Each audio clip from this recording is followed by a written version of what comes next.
Hello, everyone. Welcome to this episode of Many Firsts, the podcast where we explore the power of first-time experiences and share transformative and inspirational moments in our lives. I'm your host, Regula Fischer, and I'm super excited to be here today in the studio live with Stuti Aga. Stuti, welcome. Thank you. It's such a wonderful experience to be here, and I'm so excited. Yeah, we are very excited too. I'm especially excited because I love introducing you, because this gives me the opportunity to use the word first at least twice already. Okay. You are a very passionate stage performer and also community builder, and you're one of the founders of one of the first Bollywood dance companies in Switzerland, a very successful one where over the years more than 800 students have trained under you and performed to large international audiences.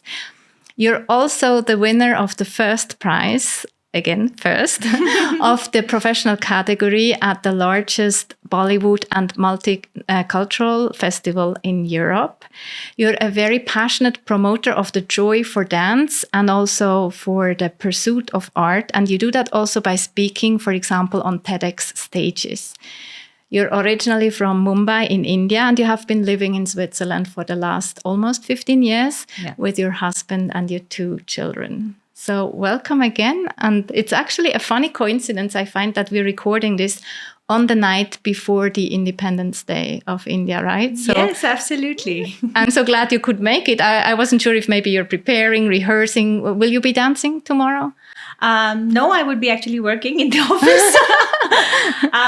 It's a pity because Indian festivals are tough to celebrate here. If they come over the weekend or if they fall over the weekend, we definitely have a chance to celebrate. Otherwise, we always have a delayed celebration. I think celebrating Independence Day is not just about celebrating the freedom of India, but it's also about celebrating the independence of each and every individual. And thinking how free we are in this country to make our decisions, to take the first step ahead, to plan new things and to do the way we want to do and to live the way we want to live. So I think it's a way of, it's a representation of one's own individuality. It's actually very nice what you're saying. You're making it international, right? And in that sense, cultural neutral. I mean, it depends on where you are, obviously, but you're consciously appreciating the freedom you have. And it's actually interesting what you're saying about to live our lives the way we want. I think that's what you said. And there was a moment in your life, obviously, where you left India for the first time. This was where you grew up. But then you came to Switzerland. And I would love for you to take us back to that journey. How did you feel? What were the learnings from that? Could you share with us? Sure. I'm actually just smiling with that thought because every time when I reflect, there have been so many people asking about it because it's very unique for this part of the world, right? To know how arranged marriages work and how we just leave everything that we've known aside and get into the first flight to Switzerland, and then, you just start living a completely new life with completely new people, and you have to have the first experiences everywhere.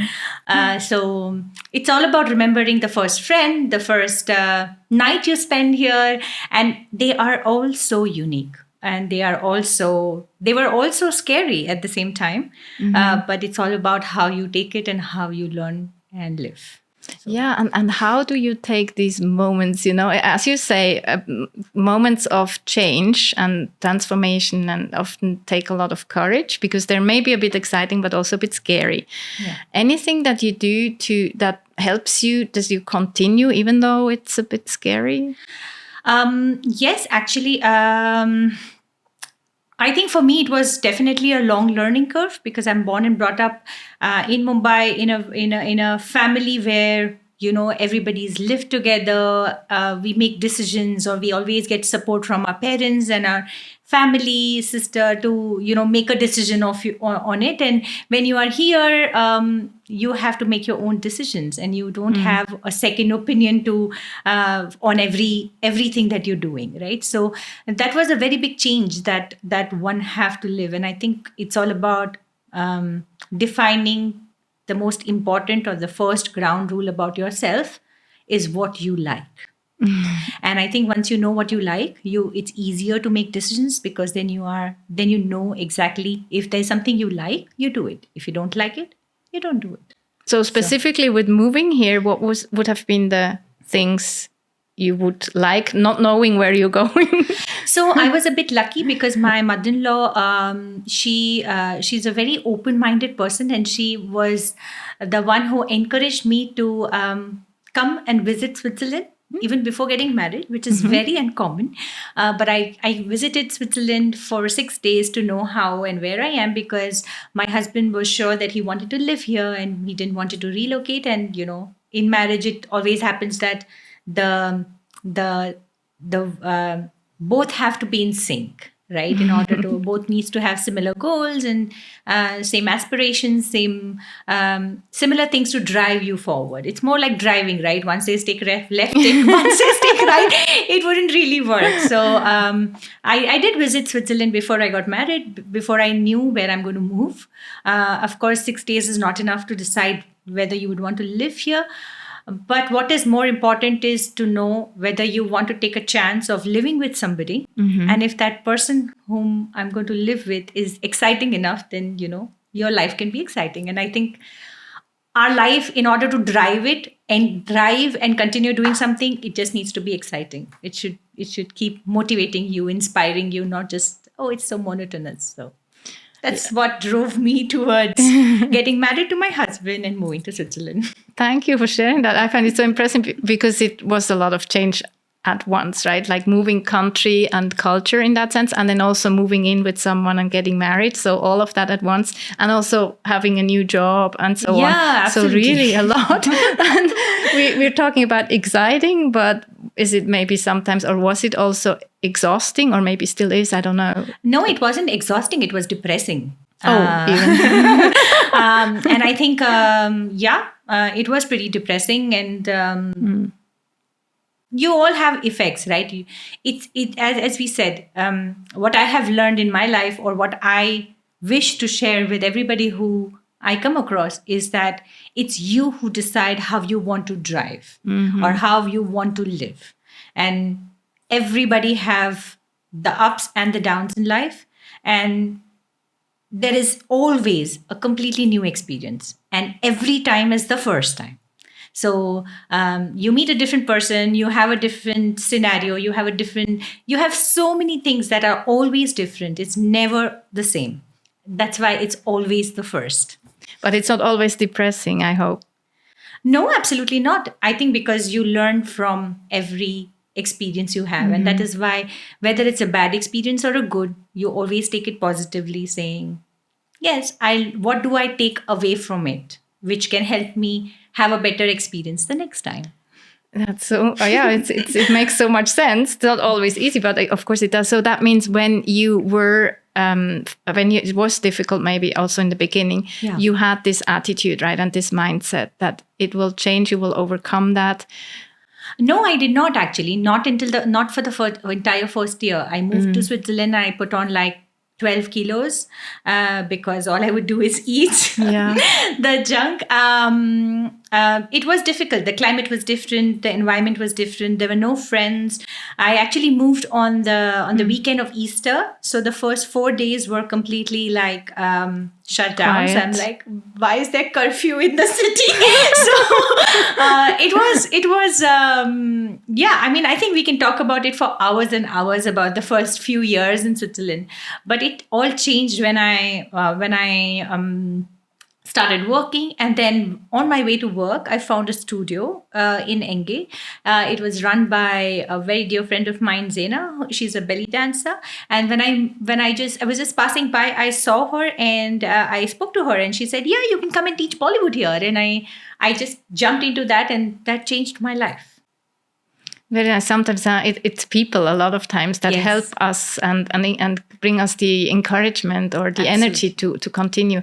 And you mentioned Bollywood. Could you let us know what Bollywood dance is or how you define it in your dance company and offer it to your audiences? Bollywood is not a dance style. Bollywood is the music that is very popular, has got popularity, which is the music that is used in the Indian film industry. Mainly the Hindi speaking Indian film industry, which is mainly shot in Mumbai, which was originally called Bombay.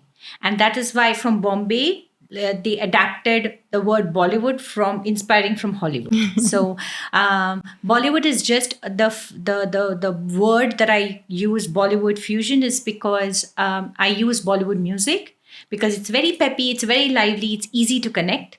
And I introduce different dance styles. We have a lot of dance styles in India because India is a culturally rich country. We have a lot of cultures. We have a lot of classical dance styles, a lot of regional and folk dance styles. So I amalgamate all of them, mix them, create a fusion, and live the music that we have in Bollywood. Every Bollywood music is very rhythmic. It has a purpose. It has a meaning, and you can create a kind of an emotion out of it, and you can live it. And most of my emotions are joy because we want to create happiness. But this is what I do and I teach in my classes. And how was that those 10 plus years ago? Were people familiar with it? I mean, you were obviously one of the first with a Bollywood dance company in Switzerland. How did you find an audience for that? So I actually taught at Zena's studio for a good year. And then she had to move out of the studio. She had to shut down her studio because of some owner issues. And then she moved out and she moved to Berlin. And it was very inspiring because I really was inclined towards dancing. It gave me a lot of joy over working in front of a computer the whole day. And I actually took a break of 2 years from work, like getting a salary at the end of the month to not getting one.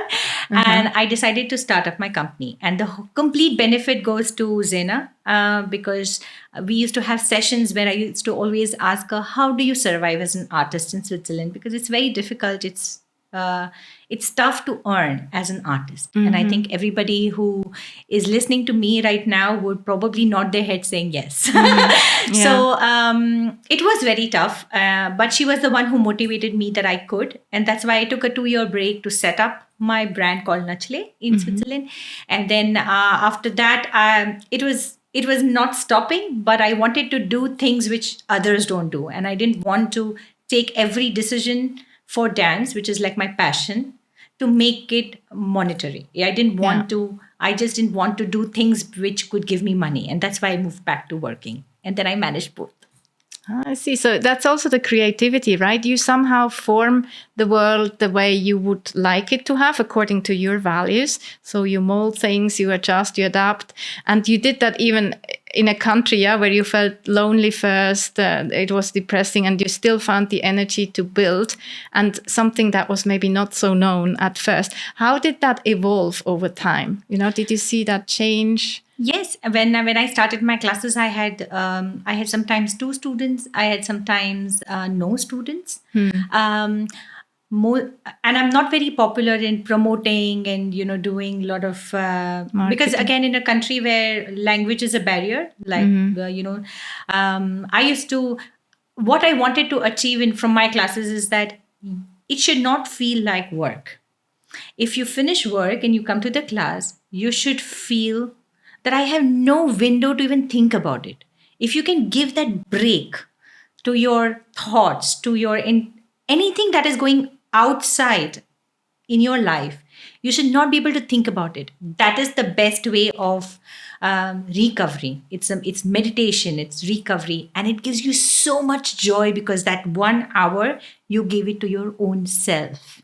And I think most of my students did feel, or many of my students did feel that what I wanted to share, and that is why they spread around the world, and then more and more students attended the workshops and classes, and that's how we are now we run Full House.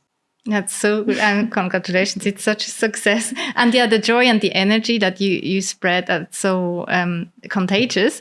And you mentioned the joy and forgetting anything else that we may have on our minds when we dance.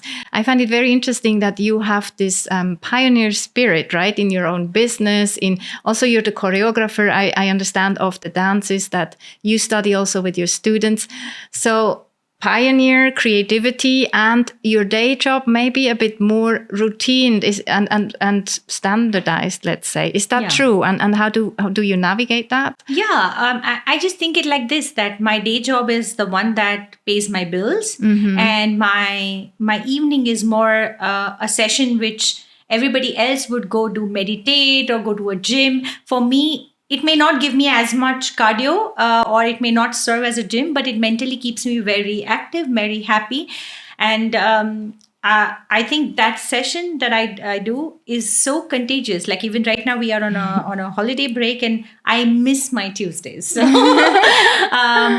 I think that is the thing that drives you. And then, you're not concerned about recovering cost or making money or doing anything. So you are completely, you only do what your heart feels like doing, and that's your R.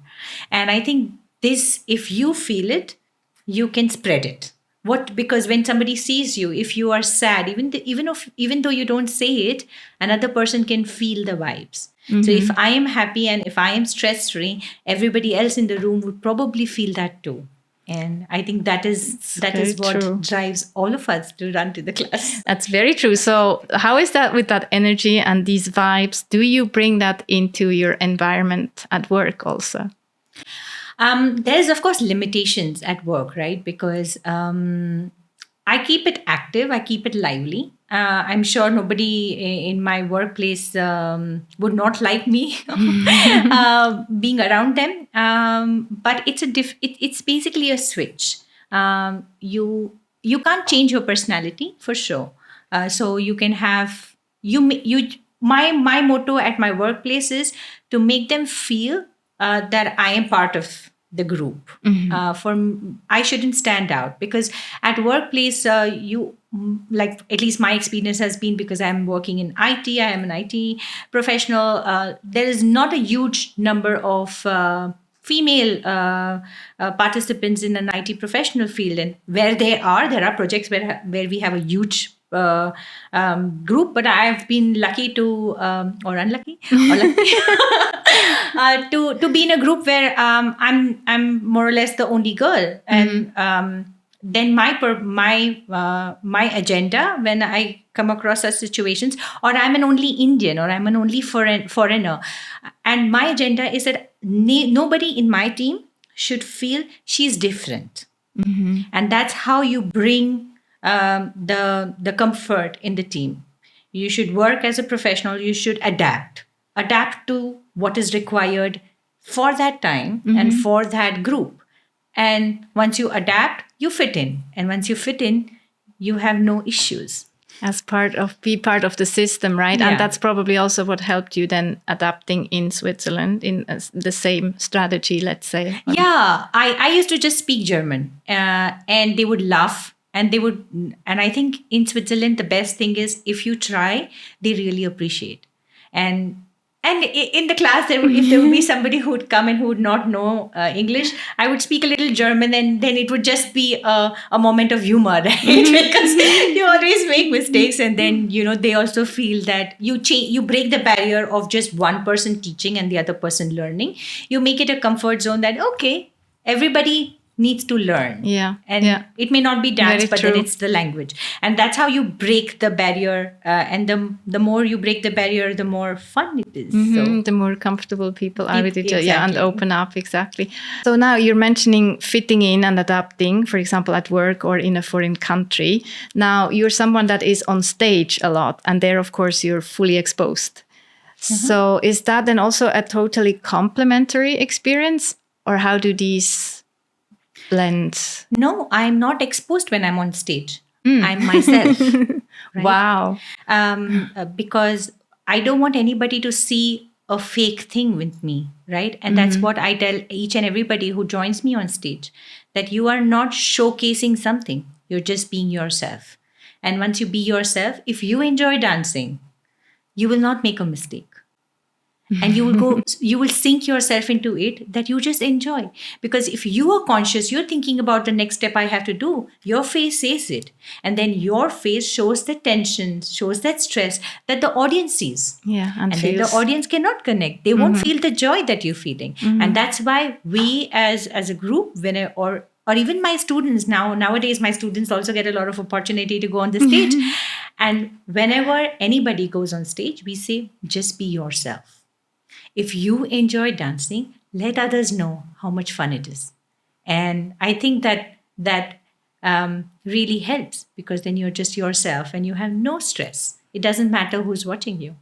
It sounds very beautiful. And of course, I can understand in theory. But, a lot of people have stage fright, right? And now you also go on stage speaking. So is that then similar for you? Would you also feel like you're yourself when you speak on stage? Yeah, because I know that whatever I'm saying, I'm not lying, right?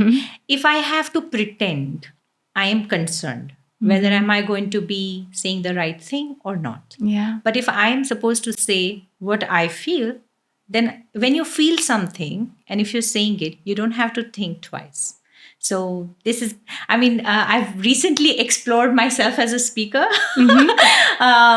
I usually used to have just one-on-one conversations or like in a party we are talking and stuff. But I recently did a TEDx talk, and then I had another speech, and now I'm doing a podcast with you. So I'm just exploring myself as being a speaker, and I'm not stressed. I was neither stressed for TEDx nor am I stressed today. So I just feel that I think that's just because I don't have to make up anything. I'm just saying what comes in my mind. It's very inspirational. And can you remember your first steps on a stage? I mean, you were probably quite young, right? Because you've been dancing all your life. So there was never anything, maybe if you do it as a child, you're a bit more free anyway. So never any self-awareness that you could remember about being on stage or having to go on stage? So each and every person, no matter how experienced they are, they always have butterflies. Not because they are unsure of what they will present on the stage, just because they are concerned whether they will be able to reach the audience. And you never have the same audience. There's always somebody who's seeing you for the first time on the stage. And you want to not just connect with the people who have seen you before, but you want every first timer in the audience to fall in love with you, fall in love with the art that you're presenting, fall in love with your culture. And that is more stressful than what you would go and present on the stage. Understand. So you mentioned also that sometimes, for example, in your classes, there were no students. So I'm trying to make a bridge here to so-called setbacks maybe, or when things don't turn out the way we hope. I would assume this also happens with stage performances at time, right? Oh, yeah. How do you deal with that? So there were times when I freaked out, and I'm doing that. I'm doing this now for many years. So you kind of build a kind of confidence in order to manage it. And I think if you talk to my artists who have been with me for years, like I have so many of my artists, we are all dancing together for 10, 12 years together, and they have seen me grow or they've seen me calm down. So you are freaking out in the beginning, just because before I used to always think I can control everything, right? But we all need to understand, in any situation, we can't control everything. There are so many attributes that can contribute to it being a success or it being a complete flop. It could be, if you take an example of a stage performance, it could be the costume malfunction. It could be the music didn't work. It could be the lights. It could be the stage. It could be the floor. It could be the audience. It could be everything, right? Or it could just be blanking out on stage just because you got distracted. It could be so many things that could just go wrong. And what I learned over the years was, if I would freak out, my mind would be in such an unstable position that I would not be able to find a solution. So I rather calm down, saying, happens, right? So, things go wrong. And uh, it's always different. Every thing that went wrong was for the first time. And you need to, because you don't have an existing solution, or you don't have, oh, I did something there, now I would do the same. No, you don't have that opportunity. So you just need to, but you can only think about the solution if you're calm. Yeah. And that's why I have learned to be calm. And then we always end up finding a solution. And things work out at the end, because, we are perfectionists. Every performer thinks or wants to be a perfectionist. But things are not perfect. And if you make some mistakes, or if we think these are important things, but the most important thing ever for anything in life is to be happy and to keep smiling. Even on a stage, if you're making a mistake, but hey, I'm smiling, nobody sees you, or nobody sees your hand going wrong. They just see how much joy you have doing what you're doing, because that's very rare now in the world. It's very true. And you truly live that. And about mistakes and perfection, it's interesting. One of my former podcast guests also talked about that perfection is anyway depending on how we see things, right? We define when something is perfect or a mistake in the end. Yeah. So yeah, that's very inspirational. And how about, you said you learned to be calm or to remain calm. How does one learn to be calm? I think we need some tips, all of us. I mean, we understand the smile. No, I think, everything is all driven by how you internally function, right? We cannot fake. Faking something is more stressful than being your own self. Yeah. Right? The more stress you have, the more you panic. The more you panic, the more mistakes you make. So at the end of the day, you must really do what really you like. And what do you like? See, there are so many things in front of us. There are so many people, consider it social media, consider it people around you, because you come across so many different people. They all have their likes. But if they like something, doesn't mean you like it. But you don't decide until you try. So give it a try, give it a chance, like or don't like, and make a decision. Okay, I don't like something. So once I moved to Switzerland, the best thing that my husband has given me as a gift is independence. And with the independence, he didn't say, if you like it, you do it. Like, I would go to a restaurant and I didn't know what to order. And he says, you order what you like. I'm not going to eat your food. You decide what you want to eat, right? So slowly, step by step, be independent, making decisions. And once you make your own decisions, if something goes bad, it's your fault, right? Or you say, okay, it's not my fault, but how do I bring a change? Yeah. If you're expecting somebody else to do something for you, probably you will have more disappointments. So be the first one to say, okay, is there something I can do to change this situation? Is there something what should be my first step to bringing a change in the situation I am in? If you start thinking it from that approach, everything becomes easier, because your mind needs to think. Your mind has no time to feel angry or depressed or disappointed, because there are two opposite things, and you can either fall in one category. So if you fall into the category of being a solution driver, you have to find a solution. You have to decide, is there something I can do to bring a change? And then you do it. And I think that also helps in every circumstance you are in.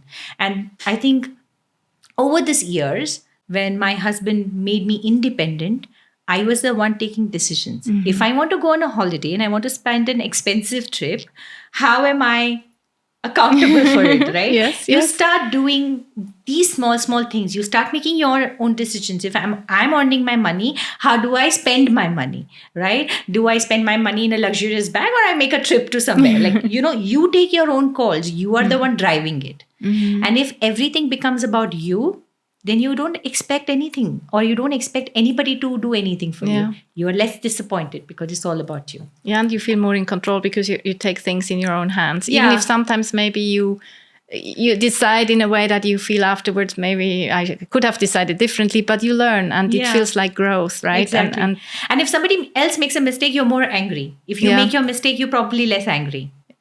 Yeah, hopefully. or you know that there is a room to improve than actually just being angry. Yeah, it's about taking accountability, right? But if you are on a daily basis being accountable, then you'll be less angry at your own self. Because at life, probably. Because you're just learning, right? And you're always learning. You're always a child. You're never an expert. That's very nice and powerful. And I would always like to close with some fun and playfulness. I mean, I know you're very playful anyway. So let's play a bit. It's 3 fun and fast questions. So I'll ask you a question. You tell us the first thing that comes to your mind. And then maybe 1 or 2 sentences why you said that. So, and it can be fun, it doesn't need to be too serious. Okay, so, let's try. Yeah, the first one would be, if you could perform in front of a very exclusive audience of just maximum 3 people, maybe just 1 or 2 or 3, who would these people be and why? My mom, both my parents, my mom and my dad, and my mother-in-law and my father-in-law. Why? I have been performing a lot in Switzerland, and they have rarely been here. I was privileged that they both were there and they've seen both my shows. But I feel the people whom I want to give the credit of where I am and how good I am is them. And I think they are the first ones who deserve to see me perform. It's so nice. And I love how you have also mentioned your mother-in-law, right? I know that usually we think or we talk about mothers-in-law. It's also a joke, of course, that we think like they're maybe not most supportive, but it's totally different with you. And I can see and feel it, and it's so beautiful. I think they are special is because no matter what you think, they did not give you birth, but they raised a person whom you are living your life with, or whom you are calling your own, and with whom you are going to spend all your life. So they have done a very big contribution in your own life or your life to make yourself happy. And if you give them respect, they will give you respect back. You treat them well, they will treat you back. So as we say, right, if we are in a situation where we don't like our mother-in-law, or we don't find them good, stop the negativity and be the first ones to be good. Be good for a couple of times and they will reward back. What you give is what you get, right? Absolutely. Wonderful. Now, for this performance, this exclusive performance in front of these 4 very important and special people in your life, would you perform by yourself or with a group, and why? I would perform by myself because I know that they would only look at me. And you would still not feel exposed, right? No. Yeah, just full of joy. I mean, we're born naked and we'll die naked, right? So what is it that can get exposed?